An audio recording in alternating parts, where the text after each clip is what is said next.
Gruß, a guten Abend. Lomer on hebben der volgendiger limit in jiddischen alphabet. Behind mir will lernen dioses es sein und Schien, os tes und os tes Schien.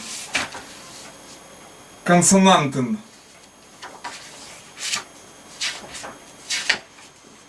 Z, Konsonanten Ж, Konsonanten Т, Konsonanten Ч. Здравствуйте! Сегодня мы продолжим наш следующий урок по идиш алфавиту. Будем изучать такие буквы. Зайн, буква, Зайн Шин, буква, Тес, буква и Тес Шин. Буквы, значит, звуки З, звук Ж, звук Т и звук Ч.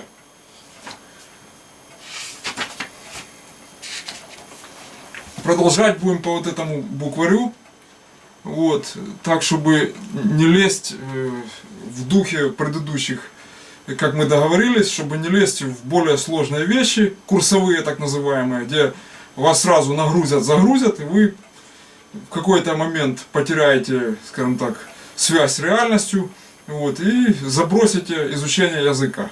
То есть грузилова у нас не будет. Мы будем все разжевывать и в рот ложить, плавно. Вот, это, но потом оно пойдет. Я сразу предупреждаю, потому что долго я в детском садике находиться не смогу.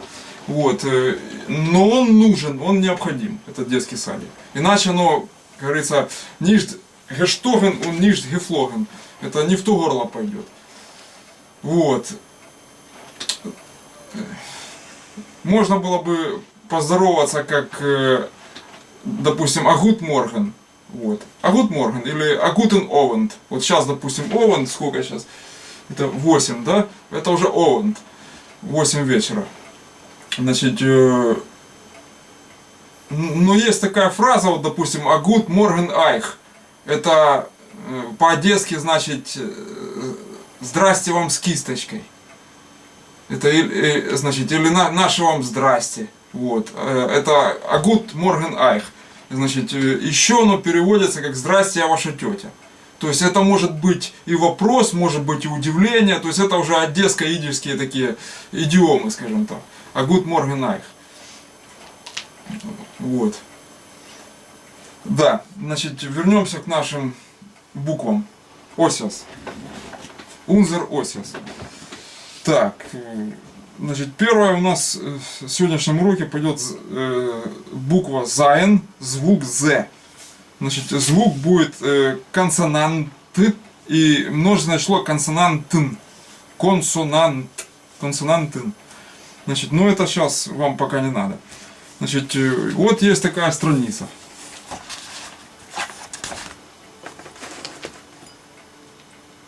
Вот. Значит, я тут, конечно, уже все поотмечал, что можно было. Это вот эта нижняя строчка, они дают, чтобы дети прописью тренировались, как писать. Вот.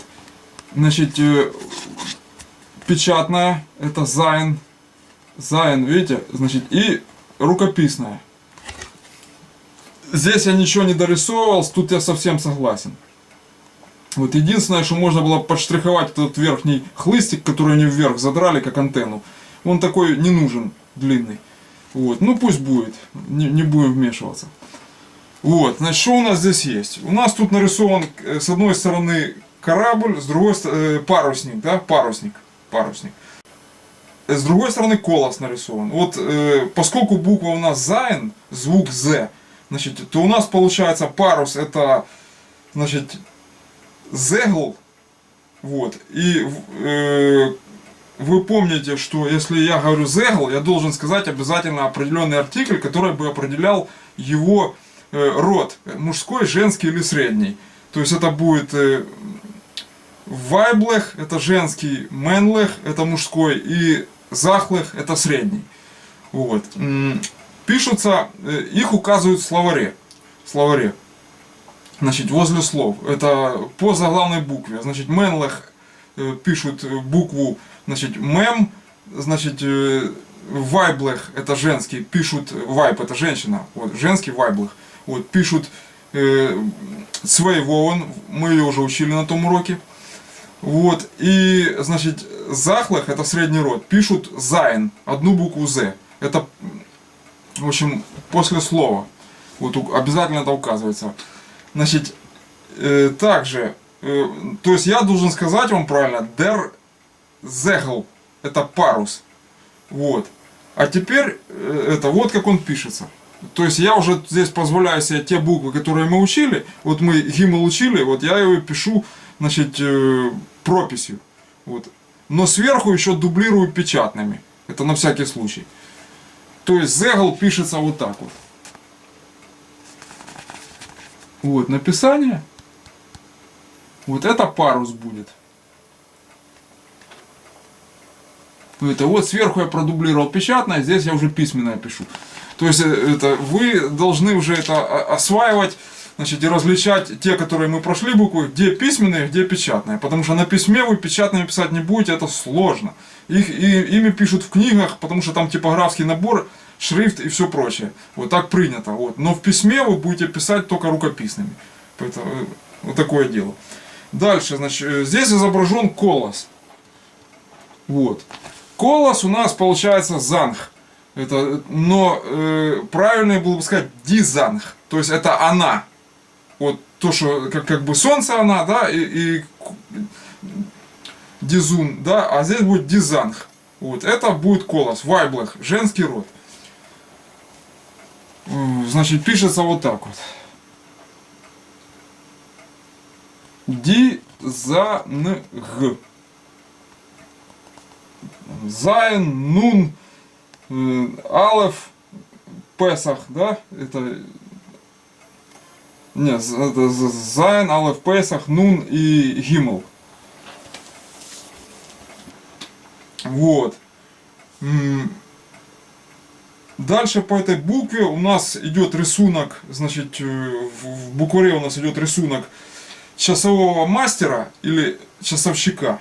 Вот, и какого-то, значит, его ученика, допустим, здесь изображен ученик, маленький мальчик, вот, и он ему дает часы, то ли отремонтированные уже, то ли что-то посмотреть. В общем, сцена такая, часовщик в пределе общается со своим маленьким учеником. Вот. Значит, у нас получается, но дает он ему часы. То есть я это для чего разжевываю, потому что по рисунку надо было догадываться, что тут происходит, и подставлять вот эти кроссворды. Значит, поэтому получается Zeiger, der Zeiger, это часы. Вы уже знаете, значит, что знаете о дифтонге A, что здесь есть дифтонг A. Вот, то есть der Zeiger, вот это часы. Обратите внимание сюда, здесь скобки, и в скобках самех. Это мы еще не проходили, она же, ну там самых самех, в общем, буква это такая, ос самех. Что это значит? В словарях после слова, значит, ставят черточку верхнюю, вот, и отдельно пишут окончание множественного числа слова, отдельно. Вот с этой минуты я бы хотел, чтобы мы тоже как бы не сильно оставались в детском садике, больше привыкали к словарям, идиш-словарям. Вот. И уже как бы визуально вы не будете испуганы, когда откроете словарь, и там будет много всяких основное слово, перевод, вот, и это все жирно. А потом какие-то сносочки. Вот чтобы вы не пугались этих сносочек, помалу мы их будем разбирать, разжевывать, и, как говорится, чтобы понятно к восприятию. Вот. То есть вот это в скобочках после слова самех или са, ну как кому, значит, потому что ударение не оговаривается. Вот. Это у нас множественное число. То есть часы у нас будут Zeigers. Это множественное. Если часы много часов. Часы они Zeigers. А если часы он, Это, то есть der Zeiger. Вот так вот. Дальше. Значит, помимо часов здесь изображен еще часовщик. Ну, часовщик получается у нас как Zeigermacher идет. И тоже здесь der Zeigermacher. Вот. И тоже здесь получается Zeigermachers. То есть множественное число будет Zeigermachers. Часовщики, они же часовые мастера. Вот. Пишется вот так вот. Слово длинное, состоит из двух. Вот, к этому тоже надо привыкать. Zeiger часы и махер это как бы мастер. Вот. Der Zeigermacher. Вот так вот идет. Вы знаете, что многие идиш фамилии состоят из двух слов. Допустим, Эйнштейн это один камень. Допустим, вот Бернштейн это, ну, неправильно переводят как янтарь, но это узорный камень. Берн это узоры, нун в конце. Нун, лонгер нун. Вот. Точнее, лангер нун и берн это узоры. Узоры имеется в виду там снежные какие-то, мороза узоры на стекле. Но раз Бернштейн это узорный камень. Вот, многие его к янтарю подводят. Вот, ну, там янтарь это будет Файерштейн. Вот так вот. Это огненный камень. Если правильно. Вот, а Бернштейн это узорный камень. То есть, для чего мы это разобрали? Потому что у нас есть слово der Zeigermacher. Это сложное слово, состоящее из двух существительных. Вот. Поэтому привыкайте к такому вот варианту сложных слов. Дальше пойдут приставочные слова. Вот. Это уже, когда мы по Сандлеру перейдем к грамматике и будем разбирать уже более сложные вещи. Пока мы учим только буквы. Вот. Но параллельно заходим и в сложноту немножко. Дальше. Следующая буква у нас Зайн Шин. Зайн Шин, это Зайн мы прошли только что, это З звук. Вот он, напомню. Вот. А теперь у нас получается следующее, это Зайн Шин. Вот. То есть Зайн Шин рукописная. Это что это такое? Звук Ж. Вот видите жука, сразу жабу. Вот здесь... В общем-то, сходное обозначение. То есть, получается, не просто ЖБ у них, а у них тут вот, как они дали по рисунку. Вот, потому что там еще есть лягушка, вот, там еще есть, ну, головастик. В общем, к этой тематике они совершенно по-другому получаются. Значит, лягушка у нас фрош, а головастик коперл. Вот, то есть, ну, можно сказать на лягушку ЖБ. Вот, то есть это получается, ну, тоже дежа-б. И опять же смотрим жа-бес. Вот. Видите? Самое в конце, в скобках. То есть не путать шабес, значит, это суббота. С этим не путать. Это, потому что там шин в конце, это, и пишется оно, и это гебраизм ивритом пишется. Можно сдублировать. Вот в советском идиш дублируется все. Значит, буквами алфавита, так как слышится, так и пишется. Вот, гебраизм дублируется, как слышится, так и пишется. Но в гебраизмах гласные опускаются, я уже говорил об этом. Вот, поэтому шабес это будет там шин, значит, бейс, и там получается гебраистическая у нас идет буква такая, как сов. Вот, есть тов с точкой, а есть сов. Но это я наперед забегая. Вот, так, вот. Ну, у нас, значит, жабес это множественное число жабы, они. Вот, а, ну, ди тоже, это помним мы, приставка множественного числа, определенный артикль. Вот, то есть, жабес это и жаб это единственное число, эйнсол, и то же самое, ди жабес это мерцол, множественное число. Вот. Мэр это большой, он же морковка, вот, в зависимости от контекста. Вот. И цол это число. То есть большое число это множественное число. Эйн это один, единственное, эйн, цол единственное число. Вот. Тоже сложные слова из двух простых состоящих. Дальше у нас следующее идет. То есть дижабы посмотрели. Так что, чтобы а то ты не показал, скажут еще что-нибудь. Вот пишется. Значит, это самое в конце в скобках. Вот. Дальше у нас жук идет на картинке. Ну, так будет, значит, дер жук. Вот. В конце кув у нас получается. Жук, обратите внимание. И множественное будет дижукас. То есть дер жук. Вот. Кув в конце, да. И множественное дижукас. То есть приставка дер на ди меня. Определенный артикль. Вот, сюда путаю. Потому что я в приставках, там, в войсах, в этих, в ба, там и прочих. Аф. Вот. Уф. В общем, много их там. Впереди еще много всего. Так, дальше. Значит, у нас тут получаются пчелы, но пчела будет бин или бинен пчелы. Вот. То есть би в английском, а бин в идиш это пчела будет, значит, и бинен это пчелы. Вот. То есть тоже ди у нас, и они, и она пчела, вот такое. Но они тут написали как жумен. Жумен это жужжать. То есть это глагол, это не существительное. Поэтому никакого определенного артикля говорить не надо. Вот так. То есть пишется оно вот так вот. Мы видим вот пчелы, да? Жумен. Так пишется. М я печатными сверху сдублировал рукописной. Мы еще не учили, но мне тяжко вырисовывать печатную. Вот в чем дело. Рукописной быстрее черкануть. Вот. Больше здесь никаких слов нету. Значит, какой-то общий рисунок и тренировка на запись рукописными этих двух. Вот тут надо дописать и тут. То есть тренируйтесь, берите тетрадку, как в школе. Вот такой блокнот вот в клеточку. Вот. Сейчас я тут найду, я где-то тут записывал. Вот. И вот так вот тренируйтесь.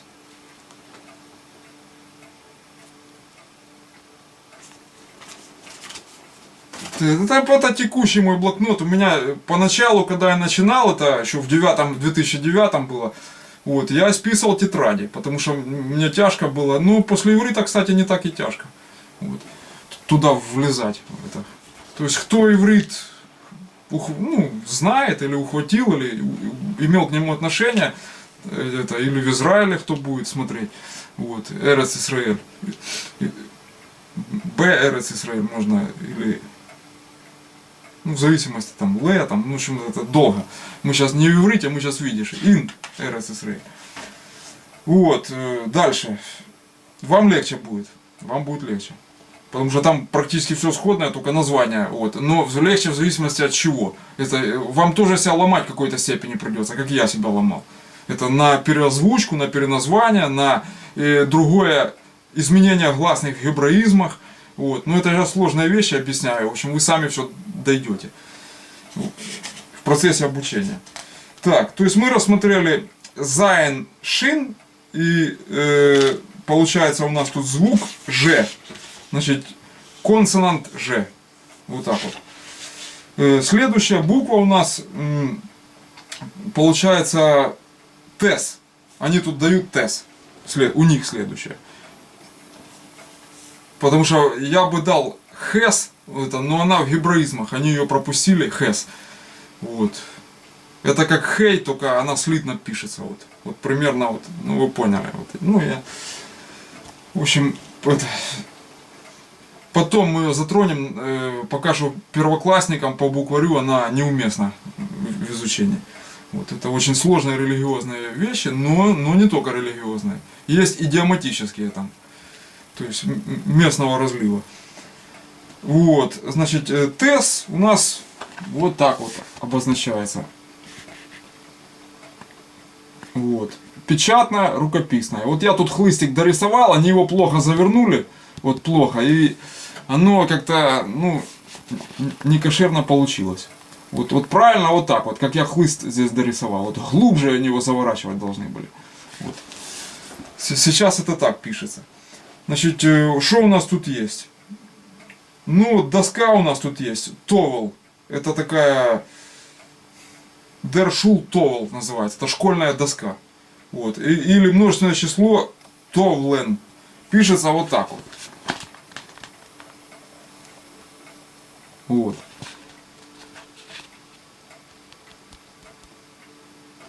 Товел. Вот. Множественное товлен. Товлен. То есть тут дер получается. Как он. Доска он. Мужской род. Дальше, значит, что они нарисовали? Но они, это дитаны, это ель.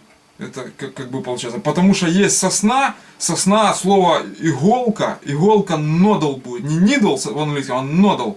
Вот. И сосна получается нодл бойм. Это тоже двойное название. Это как игольчатое дерево. Бойм это дерево. Беймер. Вот. Вайсаберт.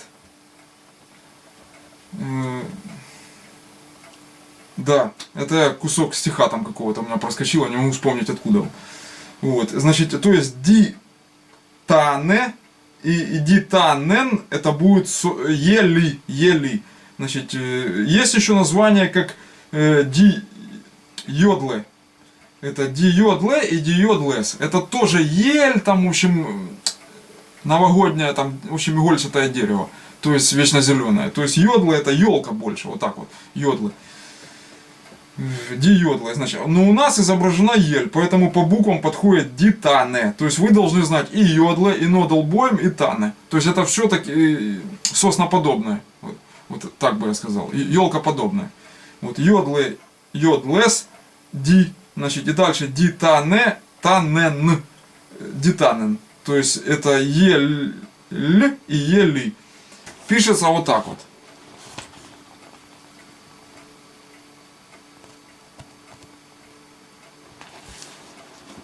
Вот.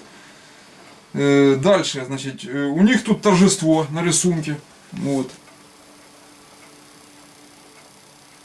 Вот. И идет процесс, значит, опять, по-моему, сын или дочка, дочка с косичками, значит, Мейдала держит, или Тохтер, какая разница. Вот, держит, значит, над головой поднос со светильником. Светильник у нас получается менойре, дименойре. Это гебраизм тоже. Вот, но пока как он пишется, вам знать не обязательно. Вот, то есть дименойре, вот это светильник. Вот она его над головой держит на подносе. Я тут не мог понять, это поднос или это что такое. Вот. Но начал я с того, что было понятно. То есть здесь отец и мать. Вот отец будет дер таате или татес множественное число.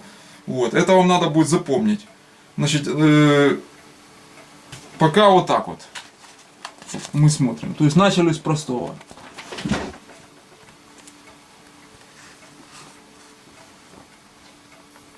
Вот. То есть запомни, я там проведу слова к обязательному изучению, это слово там будет. Значит, дер тате или татес. Значит, дальше у нас получается на всякий случай поднос дитац, то есть поднос дитац. Вот. Потому что здесь два подноса. Один мать держит, вот, другой дочка держит, тохтер. Вот. Я на всякий случай вам дам еще поднос дитац. Так, это, значит, следующее слово у нас получается. Ну, они дали, как они должны были мамы дать, вот, но они перепутали М с Т, это точно, потому что здесь другого ничего быть не может, М с Т перепутали. Вот, поэтому, значит, слово здесь получается, я дам его как тарелка, значит, дер телер, или телер с тарелки. То есть, ну, мамы, это мы еще не учили мем, понимаете, если мамы вам рано давать. Вот есть буква у нас Т, значит та-т, дер-тате, получается, это папа. И получается, дам еще дер телер. Это телер или телерс, это тарелка, тарелки. Значит, это он, тарелка, он. Вот, дальше что тут еще?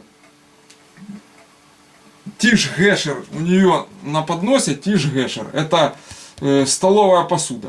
Тиш это стол, вот, и получается гешир это посуда. Вот, дальше они дают слово как тас, вот, тас, это самое в конце. Значит, или тасын, это, в общем, это чайная чашка. Вот, чайная чашка. Вот. Ди, та, с. И по этому слову здесь все. Дальше уже строчка идет. Больше ничего нет. То есть вы поняли, что буква у нас была тес, звук Т. Вот. Разобрать мы ее помалу разобрали. В процессе, так сказать, на рисунках наглядно.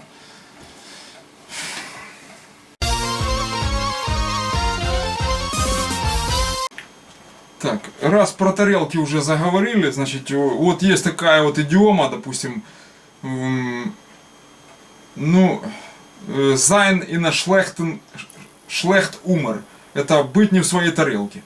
То есть тарелка у нас получается как der Talers, тарелка у нас получается как der Teller или тарелки der Tellers. Вот. А идиома получается как бы быть не в своей тарелке. Вот это sein in a schlecht Humor. Это, ну, в плохом пути находить. Ну, что-то, в общем, такое там. Это идиоматические выражения народные. Их тоже нужно как бы немного хватать, пока буквы буквами, вот, но разговор нужно тоже хватать. Вот. Что еще?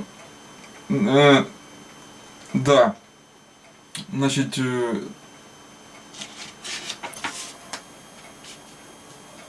это и вот по поводу вот этой вот картинки, вот. Вот. Видите, здесь торжество, праздник, вот. Чай, торт, там, чай тей будет тей. Вот, что вы запомнили, это так, на будущее. Это тоже тес, я дам это слово чай, здесь его нету, но поскольку они дали как тас, дитас, это чашка, то это именно чайная чашка. Тей тас, можно сказать. Вот. Значит, что еще? И вот по поводу вот этой вот картинки, вот. Это есть такая вот идиома, допустим, in unser Fenster wird euch einmal reingucken die Sonne. Это будет и на нашей улице праздник. Вот раз у них тут праздник, я привел эту идиому. Вот. In unser Fenster, это в нашем окне, wird будет euch einmal, там, вдруг там когда-то, или все же еще когда-то, reingucken, это восход die Sonne, солнце. Die Sonne вы знаете, что это солнце. Вот. Вот, я напомню, Вов мы учили, значит, и вот эта картинка, вы должны были знать, что вот солнце. Вот. То есть мы это уже учили. Это, и вот, допустим, in unser Fenster wird euch einmal reingucken die Sonne. Это вот как раз идиома, которая говорит, что будет и на нашей улице праздник. Но они ее к солнцу привязали, чтобы вы перевод улавливали. В чем идиомность? Вот. Так, значит, следующее у нас тес-шин. Это тес-шин, звук Ч. Пишется вот так вот. Тес-шин прописью. Опять я подвел тес, хлыстик этот, потому что это ни в какие ворота. Вот. Что здесь дали? Дали черепаху, она будет черепахе или ди черепахес, это много. Ди черепахе и ди черепахес. Это она черепаха и они черепахи. Вот так вот. Пишется вот.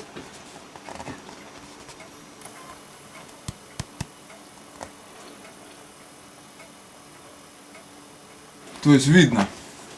Дальше. Значит, следующее у нас чайник. Чайник будет чайникл. Чайникл. Это эйникл, это внук. Вот. А тут чайникл. Чайникл, чайник лех. Это чайники. Это, и причем чайник уже, вот мы тут вводим понятие среднего рода. Это захлых. Средний род, короче. Вот. И он будет как дос. Это дос чайникл. Или чайник лех. Ну, дос можно и не говорить, но в данном случае это уместно. Это заметить, что это среднего рода слово. То есть чайникл, чайник лех, ди чайник лех и дос чайникл. Вот так вот. Вы уже должны ловить где множественное по определенному артиклю. Чтобы я на этом не заострял и не останавливался. Часто. Дальше. Нарисован чемодан. Он так и будет. Так и будет здесь у них. Значит, то, что они нарисовали здесь. Der чемодан или чемоданес. Чемоданес. Это, то есть тогда ди чемоданес будет. Потому что ди в любом случае это множественное число однозначно. Вот. А остальное под вопросом нужно смотреть по контексту. Женское или это вообще... Вот. Ди клуге это ум. Ну это умный, да. Ди клуге. Дальше. Дер чемодан или чемоданес. Ну, в общем, с этим понятно. Это он чемодан или ди чемоданес. Дальше. Нарисована игра в шахматы. Я тут долго думал, при чем здесь шахматы. Но оказывается, они так хотели чемпиона обозначить. Это, в общем, дер чемпион и чемпионес. Вот так вот получается.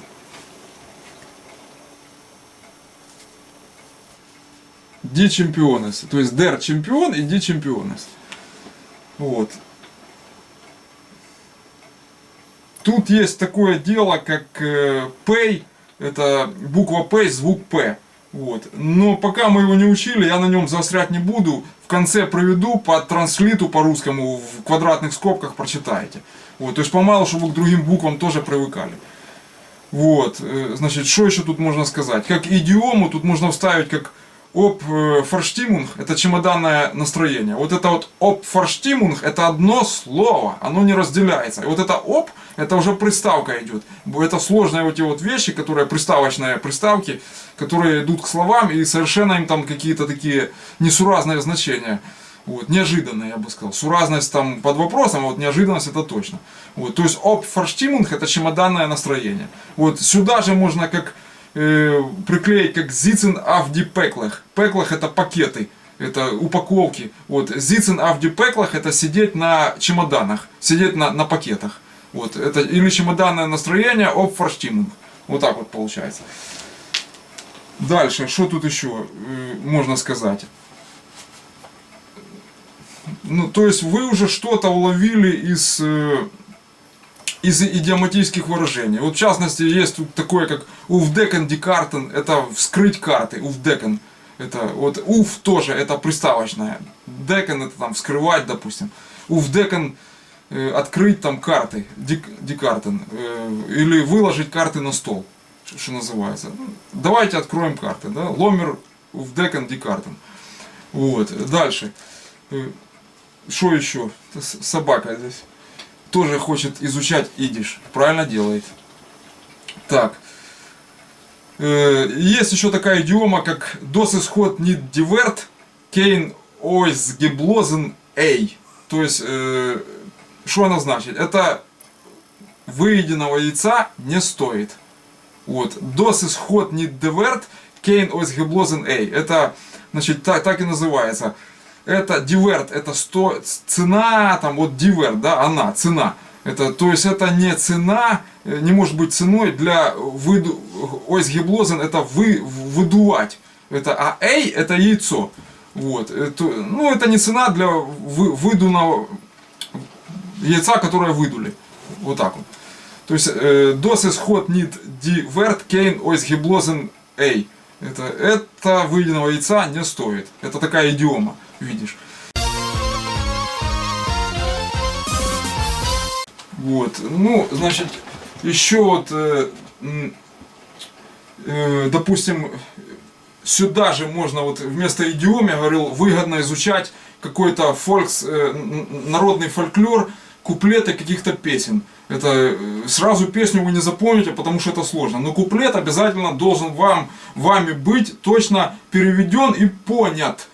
Потому что там в куплетах есть точный перевод, как мы сейчас рассматривали идиомы, а есть общий, как идиомный русский эквивалент его. Вот. Вот, допустим, вот эта вот песня вот эта, которую Черебин, да, там третий куплет так звучит. Man sagt as in dem Städtel Helm Лебем Норнаронем. Ойб мир Зенана Диклуге, Хобум мир Ашейным Понем. Ди Хелмер Лахен Тохун Нахт, Авцелохес Ди Газлонем. ну зог же вер из нариш, он вер зенен дихохомим. Ну вот, значит, это такой куплет, вот он сложно читаемый, потому что тут уже много как бы встроет идиом и изменены некоторые окончания. То есть, вот они зенен говорят, это зайнен, это я грамматику уже забегаю, это быть, вот, как бы, зенен это более такое древнее выражение, вот, оно используется в зависимости от региона, я бы так сказал, и от контекста. Вот, в данном случае стих этот Черебим написан давно, поэтому они использовали вместо зайнен зенен. Это, есть еще варианты его применения, но мы их будем рассматривать в дальнейшем. Вот.